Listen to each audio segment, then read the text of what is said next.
नमस्कार दोस्तों, मैं हूं विजय कुमार शर्मा। इलेक्ट्रो ज्ञान चैनल में आपका स्वागत है। दोस्तों, आज का जो वीडियो का हमारा टॉपिक है वो है imported formula of electrical work. यानी हम जब भी इंडस्ट्री में कोई इलेक्ट्रिकल वर्क करते हैं तो जब हमें कई बार कुछ फार्मूले की ज़रूरत पड़ती है, तो आज उसी इम्पोर्टेंट फार्मूले जो हमारे डेली जो प्रैक्टिकल रूटीन में हमें ज़रूरत पड़ने वाली है, आज का टॉपिक यही है। तो जो मेरे वीडियो में नए हैं या मेरे चैनल पर नए हैं, प्लीज़ वीडियो में लास्ट तक बने रहें, क्योंकि ये फार्मूले आपको सारी ज़िंदगी काम आने वाले हैं। तो आइए हम वीडियो को शुरू करते हैं। तो दोस्तों, जैसा कि आज का हमारा टॉपिक है imported formula of electrical work, यानी इलेक्ट्रिकल वर्क करते समय इंडस्ट्री में हमें किन किन फार्मूले की ज़रूरत पड़ती है। आज हम एक एक करके इन्हीं फार्मूले को हम डिस्कस करेंगे। तो सबसे पहले मैं ले रहा हूँ, जैसे कि आप यहाँ देख रहे हैं, फॉर बैलेंस लोड 3 फेज़ में अगर बैलेंस लोड है तो उसमें हमें पावर निकालने का क्या फार्मूला है। तो आपको क्या करना है, √3 इंटू वोल्टेज जो भी आपको वहाँ पर आप मेज़र कर लेनी है, वोल्टेज कितनी है प्लस करंट कितना चल रहा है और कोस फाई यानी पावर फैक्टर कितना चल रहा है। अगर आप ये तीनों को मल्टीप्लाई करेंगे तो यहाँ पर आपको पावर निकल के आ जाएगी, जो कि किलोवाट में भी होगी। अगर वाट में होगी तो उसको आप किलोवाट में 1000 से अगर डिवाइड कर देंगे तो ये किलोवाट में आ जाएगा। यहाँ जैसे वाट है, आप 1000 से डिवाइड करेंगे तो ये किलोवाट हो जाएगा। तो √3 की जो वैल्यू है वो 1.732 भी होती है। तो आपको यहाँ पे 1.732 इंटू वोल्टेज अगर मान लीजिए वहाँ पे 418 है, इंटू करंट जो है वो मान के चलता हूँ मैं 42 एम्पियर है, और कोस फाई यानी पावर फैक्टर अब मान लीजिए 0.87 है। तो यहाँ पर जब आप इन तीनों को मल्टीप्लाई करेंगे, इन चारों को, तो यहाँ पर आपको पावर निकल के आ जाएगी। तो ये फार्मूला हमेशा इंडस्ट्री में बहुत यूज में आने वाला है, जो कि बैलेंस लोड के लिए है। अब हम दूसरे फार्मूले की बात करते हैं।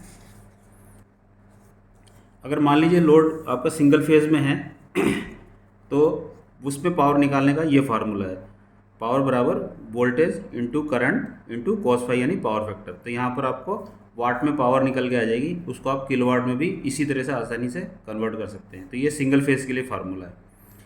अब मान लीजिए सिंगल फेज में अगर वोल्टेज 240 है और करंट हमारा चल रहा है 11 एम्पियर, तो और पावर फैक्टर हम मान के चलते हैं कि 0.82 है। तो इसमें हम कैसे कैलकुलेट करेंगे, जैसे V बराबर 240 इंटू आई हमारे पास है 11 इंटू पावर फैक्टर है 0.82। अब हम इसको एक बार कैलकुलेट करते हैं, 240 इंटू 11 इंटू 0.82। अभी आप 2164.8, ये आपको वाट में आ गया। अब आपको 1000 से डिवाइड कर देना है इसको, तो ये आ जाएगा आपका 2.16 किलोवाट। यानी ये पावर सिंगल फेज में अगर 11 एम्पीयर लोड चल रहा है तो उसकी जो पावर होगी वो 2.16 किलोवाट होगी। इसी तरह से अगर हम और फार्मूले की बात करें तो नेक्स्ट मेरे पास है डीसी सेट या ट्रांसफार्मर का। अगर आपको लोड कैलकुलेट करना है, यानी मान लीजिए कोई 200 केवी का डीसी सेट है, अगर हमें ये देखना कि ये कितना करंट लेगा, यानी हम इस पर कितना करंट कितना लोड डाल सकते हैं या इसकी करंट कैरिंग कैपेसिटी कितनी होगी।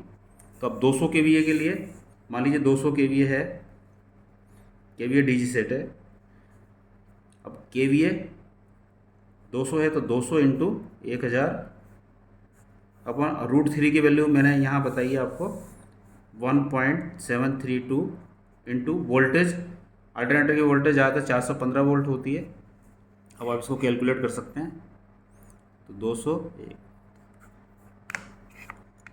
1.732 इंटू 415, यह आ गया आपका 418.78। अब आप इसको डिवाइड कर दीजिए, इसको डिवाइड बाय 718.78, यह आ गया आपका 278.2 एम्पियर। यानी हम 278 एम्पियर कह सकते हैं। यानी 200 केवी डी सेट का जो अल्टरनेटर होगा, अगर 200 केवी का अल्टरनेटर उस पर लगा हुआ है तो उसका जो full load current carrying capacity होगी वो 278 एम्पियर होगी। तो ये आप इस फार्मूले से आसानी से कैलकुलेट कर सकते हैं। इसी तरह से आप अगर डीजी सेट के अलावा अगर ट्रांसफार्मर भी है तो ट्रांसफार्मर की रेटिंग भी हमेशा केवीए में होती है। तो आप यही फार्मूले में यहाँ पे कंसीडर करके आराम से आसानी से उसका हम फुल लोड कैरिंग कैपेसिटी निकाल सकते हैं।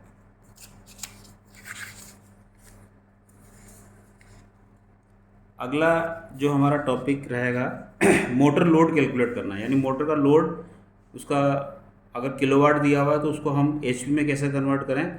तो अगर एचपी में कन्वर्ट करना है तो ये आपको यहाँ पर आपको किलोवाट रखना है और उसको 0.746 से डिवाइड कर देंगे तो यहाँ पे आपका एचपी आ जाएगा। अब फॉर एग्ज़ाम्पल आपके पास कोई 3700 वाट की मोटर है, अब हम उसको एचपी में कन्वर्ट करना चाहते हैं तो हमें क्या करना है, जैसे मान लीजिए इसको किलोवाट में बदल देते हैं। 3.7 डिवाइड बाय 0.746, तो 3.7 डिवाइड बाय 0.746 क्या आ गया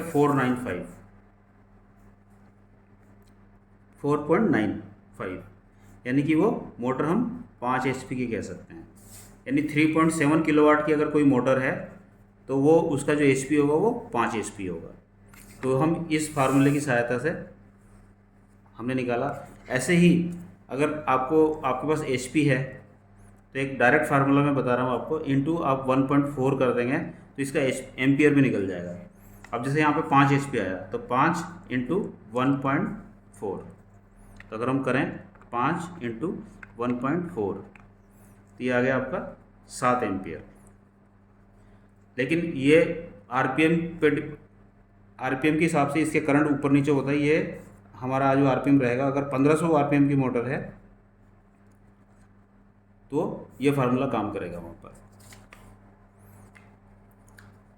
साथ ही अगर हम बात करें मोटर पोल कैलकुलेशन की, कि मोटर का पोल कैसे कैलकुलेट करना है।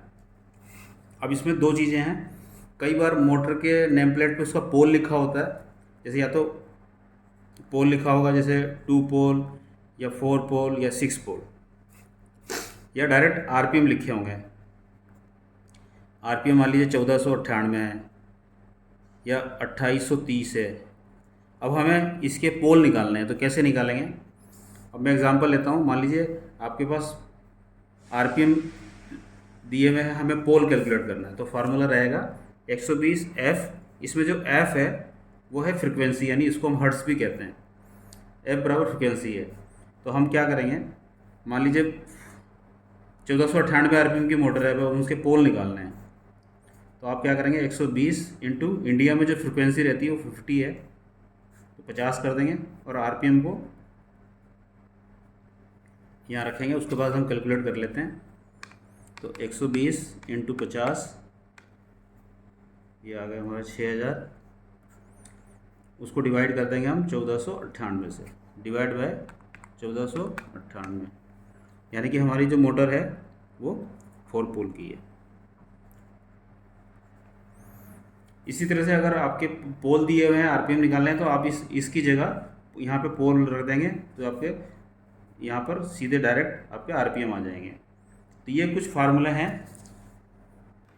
तो दोस्तों ये कुछ फार्मूले थे जिनको हमने देखा कि हम किस तरह से डेली रूटीन में इंडस्ट्री में काम करते हुए हम इन फार्मूलों को कैसे यूज़ कर सकते हैं और कैसे अपने काम को बड़ा आसान कर सकते हैं।